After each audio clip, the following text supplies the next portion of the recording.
Hi hello મિત્રો, આજ હું રેબિસ ક્યુબમાંથી ઝંડો બનાવવાનો છું પહેલાં, અને પછી એક બીજી વસ્તુ બનાવીશ. એના માટે પહેલાં રેબિસ ક્યુબ સોલ્વ કરવું પડશે.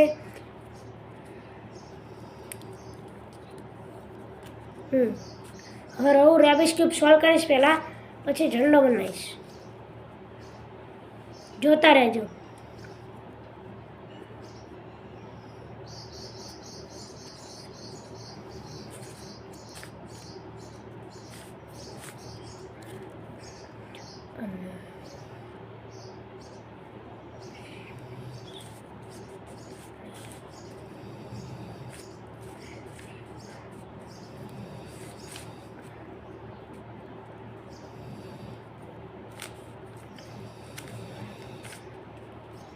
હા, પહેલાં રેબિસ ક્યુબ હવે સોલ્વ થઈ ગયું છે.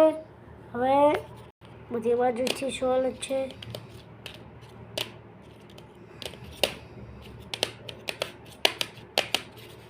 હવે હું બનાવીશ ઝંડો. લાલ નીચે, લાલ આઇકન અને લાલ આપણી સાથે સામું અને વ્હાઈટ માર્ક્સ બાજુ. અને હવે બનાવવાનો છું ઝંડો, પછી બનાવીશ એક બીજી રીત એવી છે કે આ બધા એક જ જેવા હશે, આ બધા ધોળા જ હશે, પણ આ એક બીજો કલર હશે. એ રીતનું છે બીજું. આ તો પહેલાં હું બનાવું છું. હવે પહેલાં બનાવું ઝંડો. હવે ઝંડામાં પહેલો બધા સ્ટેપ જોતા રહેજો.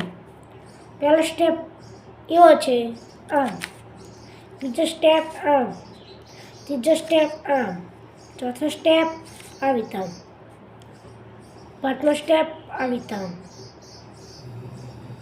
છઠ્ઠો સ્ટેપ આમ, સાતમો સ્ટેપ પણ આમ. આપણો થઈ ગયો છે ઝંડો તૈયાર. હવે આને સોલ્વ કરવાનો.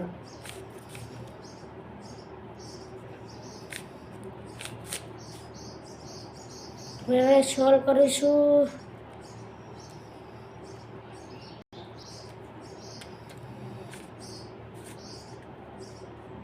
ચલો, નહીં અને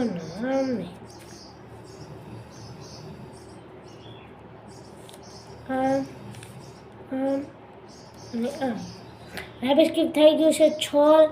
અને હવે હું બનાવીશ તેલ બીજી વસ્તુ. કારણ જે આવી રીતે રેબિસ ક્યુબ આવી ત્યાં જ રાખવાનું. લાલ સાથે સામું અને ધોળું આકાશ બાજુ. હવે હું બનાવું છું બધા વ્હાઈટ જ હશે, પણ આ એક જ બીજો કલર હશે. ગમે તે કલર હોઈ શકે આટલામાંથી. તો હવે હું બનાવીશ, જોતા રહેજો. પહેલાં કરવાનું આમ,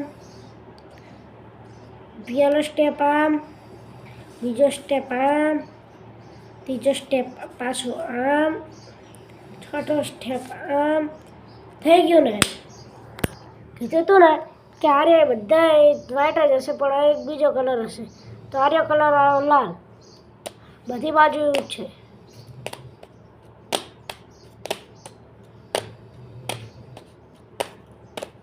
ડન.